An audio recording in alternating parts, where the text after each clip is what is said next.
은퇴 후가 더 무섭더라는 말은 그동안의 삶이 고되고 험했을수록 더 깊게 다가온다. 특히 육체노동을 오랜 세월 해온 이들에게 은퇴는 끝이 아니라 새로운 고단함의 시작이 된다. 고장난 몸, 줄어든 수입, 그리고 사회의 무관심 속에서 그들은 조용히 퇴장하는 게 아니라 삶의 벼랑 끝에 선다. 건설 현장처럼 늘 먼지와 쇳소리 속에서 위험을 무릅쓰고 살아온 이들에게도 은퇴는 갑작스럽게 찾아온다.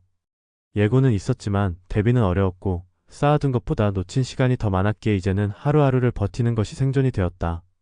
고된 노동으로 가정을 지탱하고 사회의 틀을 만들어 온 이들이 은퇴 후 거리에서 폐지를 줍고 있는 현실은 그들의 잘못이라기보단 우리가 돌아보지 않은 노동의 뒷면일지도 모른다. 서울 관악구의 한 골목 어기 새벽 5시. 김영수 씨는 바퀴 달린 손수레를 끌며 천천히 거리로 나선다. 올해 73. 그는 35년 넘게 건설 현장에서 일했던 기능공이었다. 타워크레인 아래에서 벽돌을 나르고 철근을 쌓으며 도시의 윤곽을 하나하나 올려왔지만 정작 그의 삶은 그 어떤 벽보다 더 무너져 있었다. 일을 그만둔 건 80 가까이 된 어머니의 간병과 무릎 통증 때문이었다. 몇 년만 쉬자 했지만 쉬는 동안 생활비는 쌓이고 통장은 빠르게 줄어들었다. 일은 점점 구해지지 않았고 어느 순간 폐지를 줍는 것이 유일한 일이 되었다. 그는 말한다. 건설할 땐 남들 사는 집을 올려줬는데 정작 내 노후는 누가 지어주냐고. 형수 씨는 하루에 3,000원어치도 채우기 힘들다. 폐지값은 떨어졌고 경쟁자는 늘었다. 비슷한 연배의 노인들과 아침마다 같은 구역을 돌며 서로 눈치를 본다. 그는 그저 숨소리처럼 살아간다. 자식에게 손 벌릴 수 없고 기초연금으로는 밥값도 버겁다. 오래전 지병이 있던 아내를 떠나보낸 뒤 더는 마음 붙일 곳도 없다. 그에게 은퇴란 끝이 아니라 다시 시작된 고된 노동의 연장선일 뿐이다. 전라남도 광양의 한 시골 마을에 사는 박정임 씨는 70대 초반의 여성 기능공 출신이다. 젊은 시절 철공소에서 일했고 중년에는 용접 기술을 배워 수십 년간 조선소에서 일했다. 대우조선 해양 사태 이후 조선업 경기가 무너지며 일자리를 잃었고 그 즈음 남편이 갑작스레 세상을 떠났다. 노후를 위해 모아둔 돈은 남편 병원비와 장례비로 대부분 사라졌다. 남은 건 월 40만 원 남짓한 기초연금과 자식에게 부담 주지 않으려 노력하는 마음뿐이다. 그녀는 요즘 부업으로 떡을 만들어 파는 일을 한다. 다리가 성치 않아 하루 몇 시간밖에 못하지만 손주 간식 사줄 돈을 마련하려는 일종의 자존심이다. 팔은 떨리고 눈은 침침해도 일하지 않으면 내 존재가 사라질 것 같아. 정임 씨는 그렇게 말한다. 그녀는 오랜 세월 남들과 어깨 나란히 일해왔지만 은퇴 후 사회는 그녀의 존재를 잊었다. 여성 기능공이라는 드문 길을 걸어온 그녀의 경험과 기술은 누구도 이어받지 않는다. 그런 현실이 가장 씁쓸하다고 말한다. 나 같은 사람 이제는 어디에 속하지도 못해요. 사람도 사회도 나를 필요로 하지 않아요. 그 말을 하며 그녀는 자신이 만든 인절미 하나를 손에 꼭 쥐고 있었다.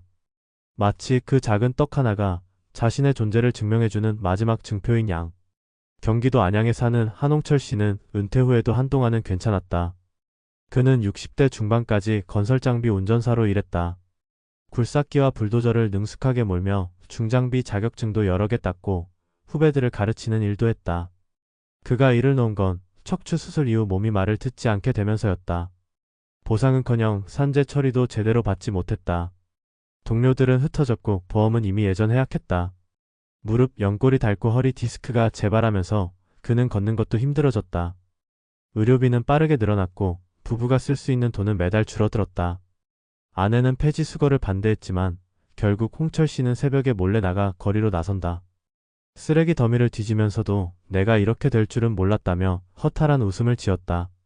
그에게도 한때는 자부심이 있었다. 기계를 다룬다는 게 기술로 인정받는다는 게 그에겐 자존감의 원천이었다. 하지만 나이와 질병 앞에서 기술은 무기력을 감추지 못했다. 그는 이 사회에서 더는 쓰이지 않는 기술자가 되었고 그것이 그를 더 외롭게 만들었다. 난 여전히 일할 마음이 있어요. 그런데 나를 불러주는 곳이 없어요. 기술이 아니라 젊음이 필요하다고들 하더군요. 이들의 공통점은 단 하나다. 은퇴라는 단어가 이들에게는 안식을 의미하지 않는다는 것. 오히려 노동을 놓은 순간부터 진짜 생존이 시작되었다는 것이다. 긴 세월 기능을 갈고 닦고 도시를 짓고 산업을 일구며 살아온 이들이 은퇴 후 거리에서 폐지를 줍고 있는 현실은 한국 사회가 그들의 노동을 어떻게 기억하고 있는지를 보여주는 상징이기도 하다. 연금 제도는 미비하고 노인 일자리는 품격을 보장하지 못하며 의료비와 생활비는 감당할 수 없이 치솟고 있다. 기술을 가진 이들에게조차 은퇴 후 일거리는 드물다. 그저 힘에 의존한 단순 노동 혹은 아슬아슬한 자영업만이 선택지로 남는다. 그 안에서 수많은 기능공들이 서서히 사라져간다. 이 사회는 더 이상 그들을 필요로 하지 않게 되었고 그 사실이 이들을 더욱 외롭게 만든다. 건설 현장을 지탱하던 땀방울, 조선소를 울리던 불꽃, 중장비 운전석에서의 긴장감 그 모든 순간들은 이들의 은퇴와 함께 조용히 잊혀지고 있다. 우리는 묻지 않을 수 없다. 이들이 지어온 도시에서 왜 이들은 머물 곳을 잃어야 했는가? 이들의 노동이 만든 사회는 왜 그들을 지켜주지 못했는가? 그리고 우리는 앞으로 이들과 다르게 살 수 있을까? 이 질문에 답하지 못한다면 우리 또한 언젠가 같은 거리에서 같은 새벽을 맞이하게 될지 모른다. 지금 우리가 해야 할 일은 단지 동정이나 시혜를 베푸는 것이 아니다. 노동의 가치를 끝까지 지켜주는 사회, 은퇴가 곧 추락이 아닌 안전한 전환이 되도록 제도와 인식이 바뀌어야 한다. 그럴 때에야 비로소 우리는 말할 수 있을 것이다. 누군가의 땀 위에 세워진 이 땅에서 누구도 홀로 폐지를 줍지 않아도 되는 날이 왔다고. 한국 사회에서 은퇴한 기능공들의 삶이 이토록 척박하고 쓸쓸할 수밖에 없었던 이유는 개인의 준비 부족만으로 설명되지 않는다. 그것은 구조적인 무관심과 사회 시스템의 결핍이 만들어낸 복합적 결과이며 오랜 세월 일하는 몸으로만 존재했던 노동자들이 은퇴 이후 사회적 무게 중심에서 밀려나는 현상이다. 기능공은 특정 기술을 통해 산업 현장을 실질적으로 움직이는 사람들이다. 도시를 짓고 다리를 세우며 전기를 끌고 수도를 연결한 이들 없이는 현대 사회가 유지될 수 없다. 하지만 그들의 퇴장은 너무나 조용하고 가볍게 여겨진다.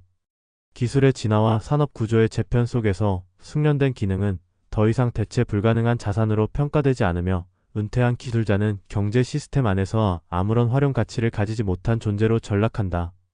이러한 현실은 단순히 일자리가 없어서가 아니라 기능공이 가진 숙련과 경험을 필요로 하지 않는 산업 구조, 그리고 그것을 보존하려 하지 않는 정책 환경 때문이다. 산업 현장에서 배운 기술이 체계적으로 다음 세대에 전수되지 못하고 기술자 스스로도 자신의 노후에 대해 체계적인 대비를 할 수 없었던 사회 분위기가 맞물리며 결국 은퇴한 기능공들은 최소한의 안전망조차 없이 거리로 나앉게 된다. 더 큰 문제는 이들이 은퇴 후 다시 노동시장으로 진입하고자 할 때 주어지는 선택지가 지나치게 제한적이라는 점이다. 폐지수거, 택배보조, 요양보조와 같은 일들은 모두 고강도 저임금의 일자리이며 기술이나 경험보다는 단순한 신체 노동이 우선시되는 구조다. 즉, 한평생 갈고 닦은 기술은 노동시장 안에서 아무런 프리미엄도 주지 못하고 일할 수 있는 몸만이 다시 활용된다. 이는 곧 육체가 고장나면 생계 자체가 불가능하다는 의미다. 이런 구조는 필연적으로 노인을 거리로 내몰며 일하는 것이 존엄을 지키는 수단이 아니라 생존을 위한 필사적 선택이 되는 상황을 만든다. 사회가 나이든 노동자의 경험과 기술을 존중하고 그것을 활용할 수 있는 중간 구조를 설계하지 못한 채 단지 고령자에게도 일자리를 제공한다는 식의 정책만 반복해온 결과는 현재 수많은 고령 기능공들의 고단한 삶으로 증명되고 있다. 결국 이들이 폐지를 줍고 있다는 사실은 단순한 개인의 빈곤을 넘어 기능과 기술의 가치 자체가 한국 사회에서 얼마나 이례적으로 소비되고 있는지를 보여주는 상징이기도 하다. 은퇴 이후의 삶이 존엄할 수 있으려면 가장 먼저 고려되어야 할 것은 기술자의 기술이 노동시장 밖에서도 쓰일 수 있도록 하는 시스템이다. 현재 한국의 기능직 종사자들은 정년퇴직 이후 사실상 은퇴와 동시에 사회적 관계망에서 이탈한다.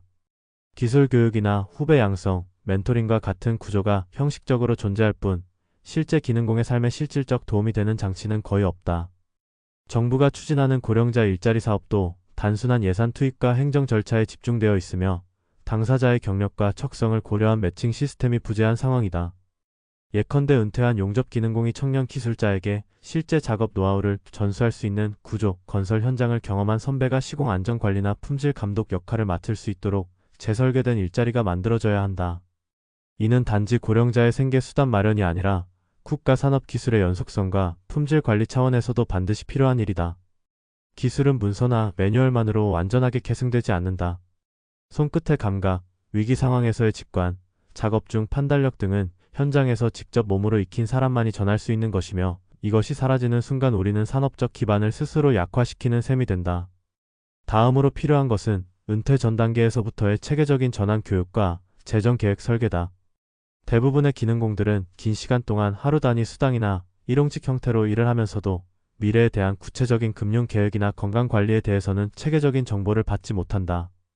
고용 안정성과 건강보험, 국민연금과 같은 사회 안전망은 이들에게 불완전하게 적용되며 특히 비정규직 형태로 일해온 이들은 통계에조차 잡히지 않는다. 정부가 정년 이후의 삶을 계획할 수 있도록 돕는 정책은 있어도 실제로 노동자의 삶 속으로 들어가 실행되는 경우는 드물다. 기능직 종사자들에게도 전환기 프로그램을 운영해 은퇴 후 활용할 수 있는 기술 자격증 보완 교육, 소규모 창업 지원, 사회적 기업 참여 등 다양한 방식의 퇴직 후 제2의 삶 설계가 현실적으로 제공되어야 한다. 이러한 지원은 단순한 시혜가 아니라 한국 사회가 기능공의 오랜 노동을 기억하고 그것을 존중하는 방식이다. 무엇보다 중요한 것은 이들이 느끼는 쓸모없음의 감정을 없애주는 것이다. 사회로부터 버려졌다는 인식은 빈곤보다도 더 깊은 고통을 낳는다. 기술이 아무 소용없다는 좌절, 몸이 고장나면 아무도 자신을 찾지 않는다는 상실감은 정신적 고립과 우울을 낳고 결국 삶 전체에 대한 무기력으로 이어진다. 우리는 은퇴 후 노인이 다시 일하고 싶어하는 이유를 단지 돈 때문으로만 보아서는 안 된다. 그 이면에는 다시 존재하고 싶다는 절실한 감정이 있다. 사회가 그들을 소외시키지 않는다는 것을 증명하려면 단지 돈을 주는 것이 아니라 당신이 여전히 우리에게 필요하다는 메시지를 제도와 환경을 통해 전달해야 한다. 마지막으로 강조하고 싶은 것은 기술직 은퇴자들에 대한 사회적 인식의 변화다. 우리는 여전히 백색 와이셔츠와 회의실 중심의 노동을 고급 노동이라 여기며 몸으로 일하는 이들의 기술을 하위 노동으로 간주하는 경향이 짙다. 이 구조적 편견이 기술직 은퇴자의 노후를 가난과 고독으로 몰아넣는 중요한 배경이다. 도시의 고층 건물은 설계자의 도면만으로 세워지지 않는다. 땀과 먼지 속에서 그 도면을 실제로 구현한 수많은 기능공들이 있었기에 가능한 일이다. 그러나 완공식에는 그들의 이름이 남지 않는다. 우리는 그들의 손끝을 통해 살아가지만 정작 그들의 삶에는 눈길을 주지 않는다. 이제는 이 불균형을 바로 잡아야 할 시점이다. 은퇴 후에도 존중받을 수 있는 기술자, 경험이 자산이 되는 사회, 그리고 노동의 마지막 순간까지 품위를 지킬 수 있는 제도가 필요하다. 우리는 이들의 인생 후반부가 폐지수거로 퇴표되지 않도록 만들어야 한다. 그렇게 하지 않으면 다음 세대의 노동자들도 똑같은 길을 걷게 될 것이다. 지금의 침묵은 곧 우리의 미래가 될 수 있다. 이 땅에서 기술자의 손이 멈췄을 때 그 손이 만든 사회가 이들을 끝까지 품을 수 있도록 우리는 지금부터 준비해야 한다. 그 준비는 더 이상 미룰 수 없는 시대적 책임이다.